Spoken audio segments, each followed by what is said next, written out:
So back again, picking up where we left off. I've gone ahead and taken out and assembled all the wheels and sprockets for the undercarriage. One bit of advice, however, on these parts, the pour stub was connected to the teeth. So my advice would be, in a situation such as this, take the time and trim a little further back on the pour stub, and then go in there with an X-Acto knife, as you can get a lot more control with it and avoid the potential of removing one of the teeth, as that's something that will be very clearly visible on the finished kit. So, now that we have these all done, we can take and set them aside for the time being, as we're not going to be doing anything else on them for now. And probably won't be looking at them again until we get ready to do painting. So, the next step is start work on the undercarriage, the main chassis.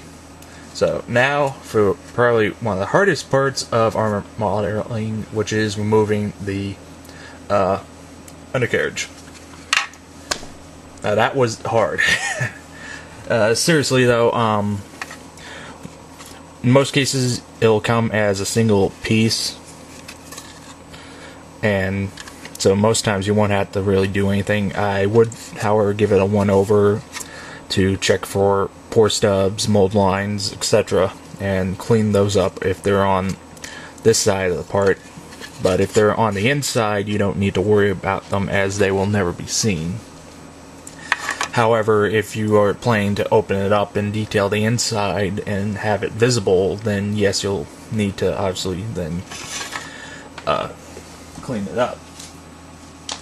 So, now, at least as far as instructions go, it says to put on the back piece that goes here. So let's set that aside. Okay, so that part's going to go on more or less like the previous one, just trim it out. Okay. Now, since these are flat edges, we can get a little more fancy with the sanding and just take a piece of sandpaper and just run along it. And you want to do it in a rotating fashion so as not to leave any deep sand marks into the part. Now, since we have this concave, and just have to do it by hand. Okay. Most time you can usually tell if a part's done just by using your fingers. Now, one interesting bit of note. Know what? Never mind. Yeah. Okay, so now the instructions call for us to cut out these little holes. Now, when it comes to this sort of test, I like to approach it in two parts. The first part, I will typically take an X-Acto knife and just very carefully get the hole started. And this is just by simply twirling it about a little. Now, alternatively, you can use a nail in much the same way. And in this case, since I don't have a hammer real handy, I'm just going to use a set of pliers. I just want to very gently just tap the hole to get it started. Now, once you've done that, one second, sorry about that, had to get a bloody political call. For this next step, you're going to want to drill. I'm going to use a little drill bit and use a pin vise. Now, I have a nice double-ended one, so I can put in some real small drilled bits. Now you want to do this by hand, just so you can have the necessary control, and also make sure you got your thing in all the way. And if it doesn't start going right away, just work at it a little. It will eventually go. Okay, I'm just going to do one of these on screen. There. Then you'll probably want to come back after you. I'll do this one as well, just to show you what I mean. Now when you're pulling out, you want to keep twisting it. You want to counter rotate as you come out, so as not to damage the rest of the part. Now, to clean this up, you're basically do much as you did before, and just lightly sand it down.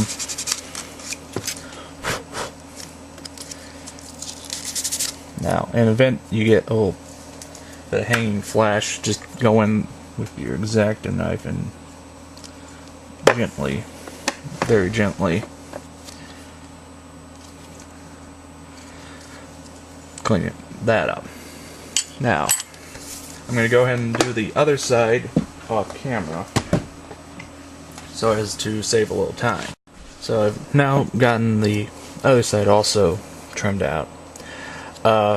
Typically when you're doing this, you want to try to use the same size pin or screw to the hole, and which is why I personally suggest you pick up something that has a different variety of different size drill bits, including even these really tiny ones.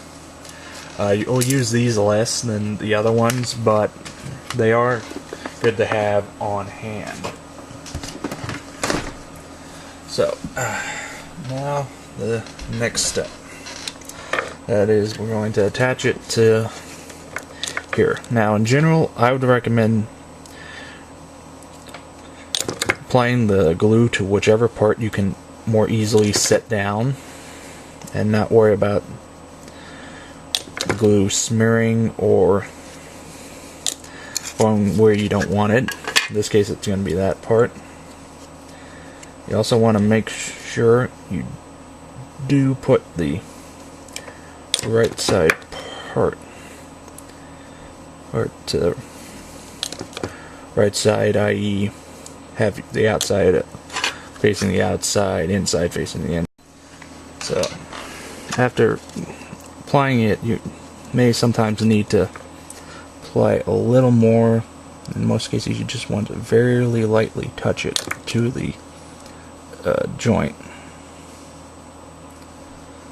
and try to minimize the over. Now, once you do get it on, you're going to want to basically keep it in place somehow. In most cases, I personally prefer using just regular Scotch tape, as it's cheap and very effective. If I'm worried about something getting damaged, I'll use the Mia tape. However, that stuff's a lot more expensive. Okay.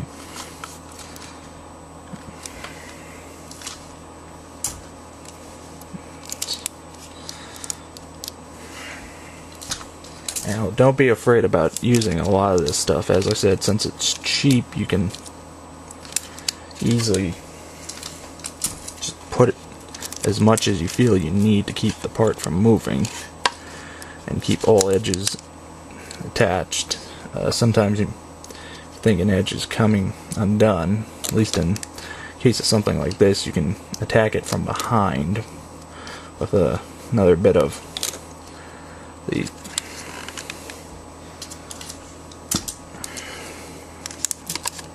glue, and then just pull it tight.